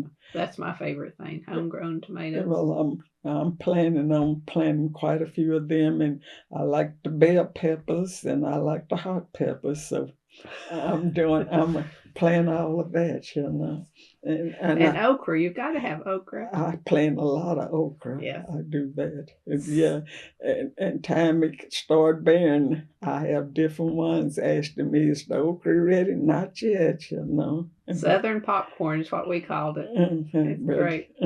So I do, and I cut some of it up, you know, and then I leave the little small parts. I boil it and put butter and salt and pepper on it. It's good. You don't. I always save a little parts, you know, whole to eat it that way with my peas, and they'd be really good, you know.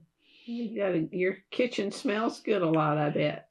It'd be good. I think I do pretty good, you know. But I guess it was just meant for me to be out here on the farm, and I've enjoyed every minute of it and have no regrets whatsoever, you know. Do you have a favorite season? I like springtime. When springtime comes, I say, I don't need to be in this classroom. I need to be out where I can get busy doing stuff on the outside, you know. So, but I love more or less the springtime.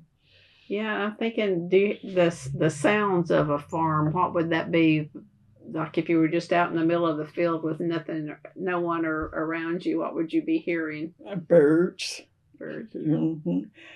Most of the time, and by me being here between two roads here, this road in front of the house is sometimes busier than Highway 16, and you always hear trucks or cars or something passing by. Okay. And every so often I see a deer running across the field or whatever, you know. Wild turkeys, you see them, and used to have wild ducks, and like I said, it's a little lake running through here, and I had some young men come out of Sapulpa to kill some, and he come bringing me some wild duck, and I told him, I don't want that, you know. I say, I really appreciate it. I say, I don't mind you coming in here hunting for the wild duck, but I don't think I'm ready to eat that, you know. And I don't eat deer meat either. I've tried. I don't like it either. I don't want it. Somebody done brought me some summer sausage, a deer sausage or something. I said, I don't want it.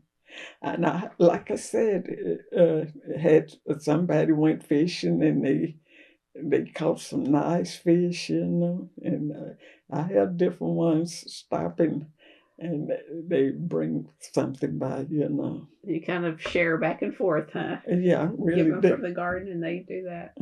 So it's nice. I have so far it's been nice neighbors and everything, you know. Yeah. Same ones through the years. Different ones. Most of my older friends and neighbors have passed on. These is different, more or less different people, you know. Well, how do you get to know the new ones when they come? Well, just passing by here. A lot of times people stop and They introduce themselves. yeah, introduce themselves. And a guy come by with me one Christmas, and he told me who he was, and I like the way you keeping the place up and everything. He had me a nice poinsettia Christmas plant, you know. And so I have some good neighbors around here. And and if I'm not up, I think they'll be calling to see why them cows is not out, why them cows still in the pasture, you know. They know your behavior. They know my routine around here. I guess that's good and bad, but more good, I guess. Yeah, it's good though. Yes. I love my neighbors, you know. Yeah, Miss Pat. Yeah, well, and the AT&T, he's a guy, and if something go wrong with my telephones or something, all I do is call him, and he'll come down here and see what's going wrong with him, and believe. And when I leave out, I had to have a phone on me because if they can't give me them, my sisters I have a fit. I done talked to two of them this morning, the oldest sister and the baby sister, and I told my sister in Vermont not to call me today. I said, I'll call you later on in the day, but she'll call. And but when I called Dale, the AT&T person, he came down and I say, my phone's not working, house phone. And he said, do you have a toothpick? I said, yeah. And where I be putting that phone in my pocket, it filled up with lint and it wouldn't charge up. And so he picked it up. I said, boy, I was just as proud because I was finna go to buy me some more telephones, you know. And he cleaned it out where to charge it. I said, well, thank you, Dale. And they just right up the hauling distance from me, you know. That's good. Well, so during COVID, how did all that work? Stayed away. Everybody stayed away. Everybody stayed away. Christmas, Thanksgiving, we didn't have the dinners and stuff, but everybody just stayed at their own house, you know. And I messed up and done what I was supposed to do, you know. Well, doing the cattle, you don't have to worry about that part, but the other. Not at all. Yeah. Mm-hmm. So I've got a couple more questions and I'll let you go. What brings you joy today? Being able, healthy, and able to keep on keeping on. And really don't have a lot of worries at all, you know. I guess by my mother and daddy talking and preparing us for what to come, I'm able to keep on keeping on and doing real good, I think. I think so too. So my last question then, unless there's something else you want to say, is when history is written about Pat, Miss Pat, what do you want it to say? How do you want to be remembered? That she was a good person and tried to stay busy and do unto others. That's my rule. Do unto others as you have them do unto you. And I think that's good enough. Yep, I think so. Well, I thank you very much for sharing with me today. I'll close out unless you have something else you want to add. I think I've covered just about everything. Well, I meant to ask too. 1945 and 46. That was toward the end of World War II. Do you have any memories of that time period from the war standpoint, not from getting to the farm? Not really. Okay. Yeah. And another thing that I was disappointed in, we didn't know anything about the race riot that happened in Tulsa. It was not taught in school or anything, you know. And I think that should have been taught. Yes, it should have. It's 1921. Yeah, and you know, and my parents we didn't know anything about it until it just started coming out in later years, you know, when things started opening up, you know. So in high school, they didn't discuss it?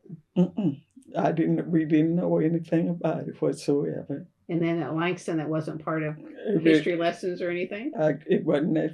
We didn't hear anything about it then. At least when I was out to Langston, it wasn't, you know. Yeah. You went to the 1962 yearbook and got that picture, didn't you? I did. Mm-hmm. I saw some pictures about home ec. They had to make their own dresses and have a fashion show, and then mail. They had a picture of students lined up to get mail. Do you remember? Did you get any post mail? Yes, I would get one. My parents, like I said, I got $5 a month. They would send $5 a month, and you could get an ice cream cone for 2 dips of. And the guy at the snack bar say, "Here come black walnut." That's all I wanted, to get 2 dips of black walnut ice cream, you know. And them was some good old days, though, you know. Like I said, I didn't have very much, but I made it. What was the $5 cash? I mean, it's like a $5 bill? $5 bill. In the mail? In the mail. Once a month. Well, how did it get to you once it got to Langston? They had a post office where you go pick up your mail. Everybody had their own, or you just? No, it was on campus there. I really forgot where, but we were able to get our mail off the campus there, you know. Just go up to a window or something, or had a little box with a number or something? To get the mail.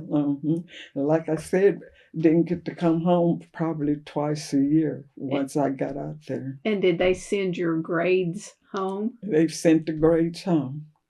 And they sent, if you wasn't doing very good, they would.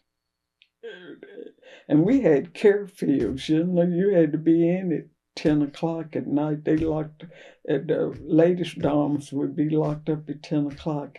You couldn't be out at night on the campus, you know. Curfew, but now they don't have that. But and did they have a certain dress code there? Not really. Not really. You could wear pants. Yes. Okay. But most of the kids would be dressed, you know. You don't see nothing like you see now, you know. And now it's a different ball game. Yeah, it is. Yeah, back in those days, you know, you had your bobby socks and your loafers and skirts usually. Yeah. I went to a funeral and the lady had on her house shoes at, you know, a memorial service, you know. And I said, And, you know, it was just last week, you know. I said, And, you know, I said, I wonder if there's something wrong with her feet, the reason she has on house shoes, you know. Yeah, benefit of the doubt. That's, Yeah, I go back, for me to plant my garden, I go by the McDonald Almanac. Have you seen that?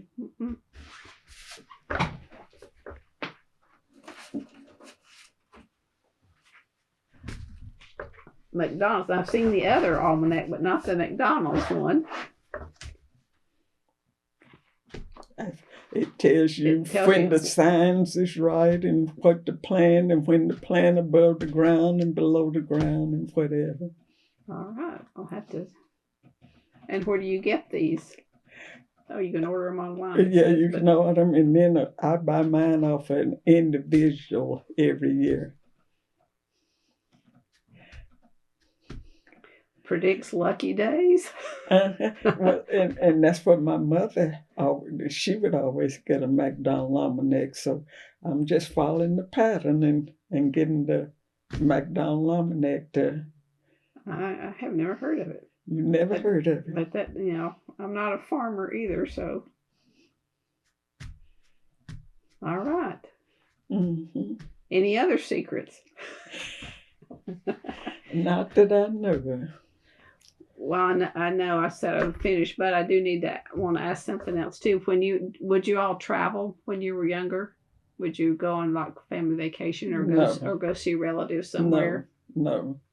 And Mom and them never left us until all of us had finished school, and then they would go to Texas. They would go to Alexander, Virginia, where my sister is, in California. But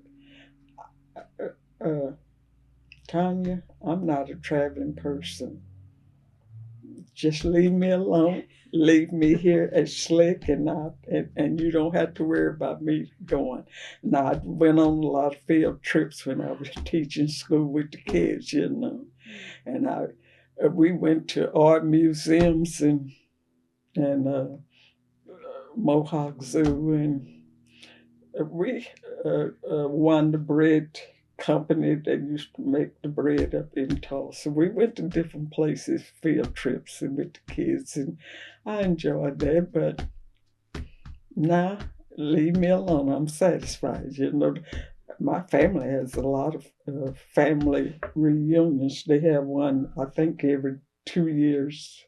They go someplace, But I said, y'all, I'm family, but y'all go on. I'm satisfied, Yeah. But do you spend some time on your front porch? All the time. Okay.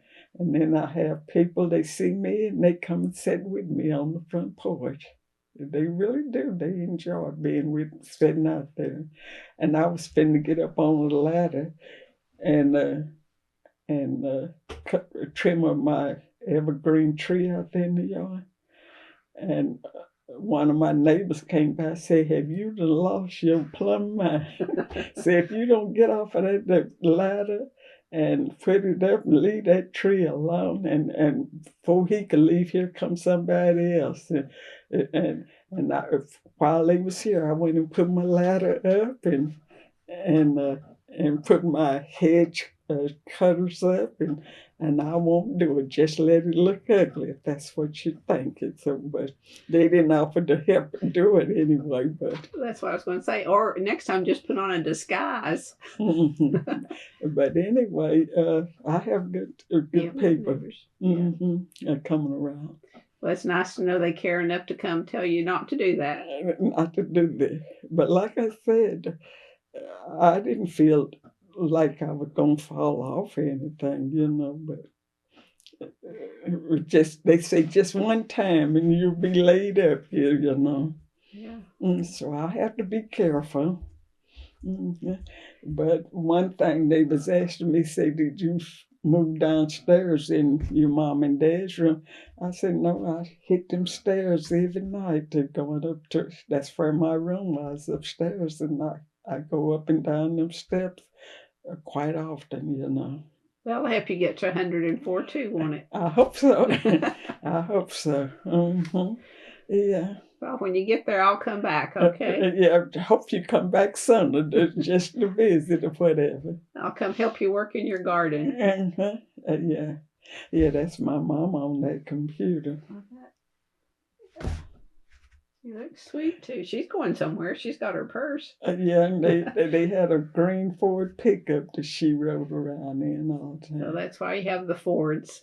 That's all I've driven is Fords, but most of the time, and was a car, but and they all have to be blue. I don't drive nothing but blue. Whatever, it's a blue, and it's a navy blue. No other color. Oh, wow. Mhm. That's particular too. And nowadays, it's hard. You don't have a whole lot of choice on what colors when you go to Most a of car lot. when I sit out on the porch, it's more or less white cars and black cars Yeah. passing the road. Yeah. And most of them, it's white cars on the road. Yeah. Mm-hmm. Yeah. You don't see too many. And you don't see, like you said, no cars. It's more or less SUVs and the pickups. And do you back into your parking place or do you pull in forward in your truck? I pull in forward. And I said to myself, I got to, a long time ago, they had you parallel park. And I said, it's hard for me to parallel park now like I used to, Yep. Mm-hmm. But I'm still able to keep on driving, I just noticed a lot of pickup trucks are backed in. Mm-hmm. And I asked someone the reason for that, and they said you're more careful pulling into it because when it's time to go, you want to go. Mm-hmm. So if you're already headed in the right direction, you're in good, you're ahead of the game. Mm-hmm. I guess. Right. Mm-hmm. But anyway, I more or less. I used to drive to Tulsa quite often, but it didn't got so. And it looked like sometime when I'm passing by here, it look like they're going to run over me sometime. Lafayette, you getting ready to go? Yeah, we're wrapping up. No, we'll just take a couple pictures for you. Okay. Pretend like we're having fun, huh? Yeah. And can you see me? Oh, yeah. I'm just documenting this for you, and I'll get these to you. Okay. Go ahead and shut her off then. We're through. We're through. Thank you very much. Well, thank you for coming. I appreciate it. Yeah.